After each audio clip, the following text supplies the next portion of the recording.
देखो, जैसा कि भारत में कुछ जगहों पे ऐसा होता है कि दीपावली के दूसरे दिन को परुआ का त्योहार मनाया जाता है। इस दिन हम लिख पढ़ नहीं सकते हैं, तो मेरे मन में ऐसे सवाल उठा और मैंने स्टोरी डाली कि परुआ को क्यों ऐसा नहीं हो सकता।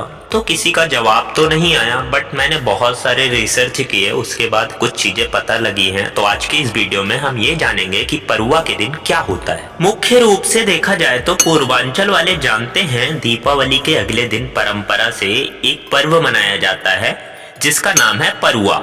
देश के अन्य भागों में भी किसी न किसी रूप में अवश्य ही मनाया जाता रहा होगा। हाँ, मुझे इसकी जानकारी नहीं थी, लेकिन मान्यता थी। घर वाले भी जहाँ मैं रहता हूँ उधर मानते हैं सबकी परुआ पर्व होता है।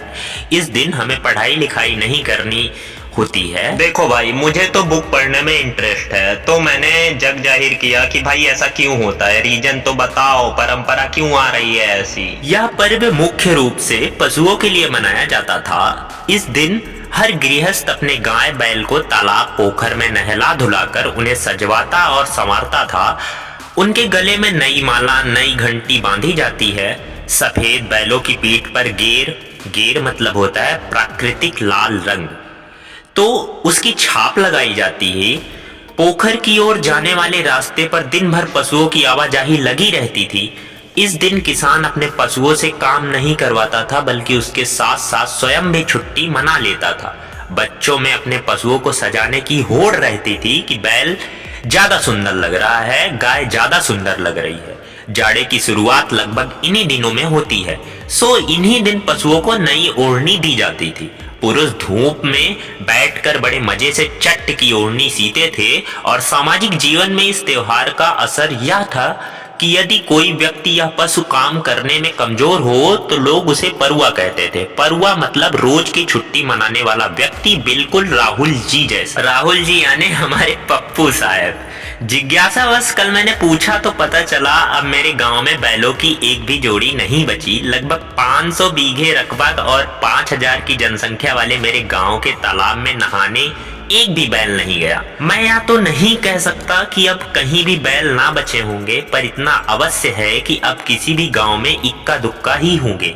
अगर कहीं बचे हैं तो वहां के लोगों को नमन। हम सब मिलकर खा गए बैलों को, मशीन उनका काम खा गई, किसी ने उसके हिस्से की चरागाह खा ली और कुछ राक्षस तो उन्हें काट कर मांस भी खा गए।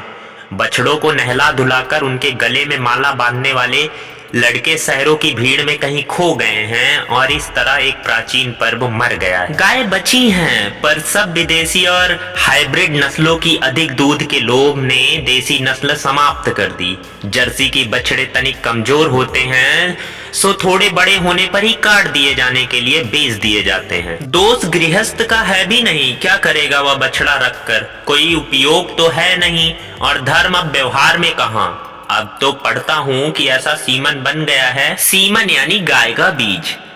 बछड़े जन्म ही नहीं लेंगे। ठीक ही है, हिंदू गृहस्थ कसाई के हाथों बछड़ा बेचने के लिए पाप से बच जाएंगे। तो इस तरह एक पर्व समाप्त हो रहा है, और समाप्त हो रहे हैं वे पशु जो 2 दशक पहले तक इस देश की 80% अर्थव्यवस्था को अपने कंधे पर ढोते खींचते थे। हम विकसित हो रहे हैं, पता नहीं और कितने विकसित होंगे। क्या ही जमाना आ गया है। यही तो है घोर कलयुग। आज के लिए बस इतना ही। जय हिंद, जय इंसानियत।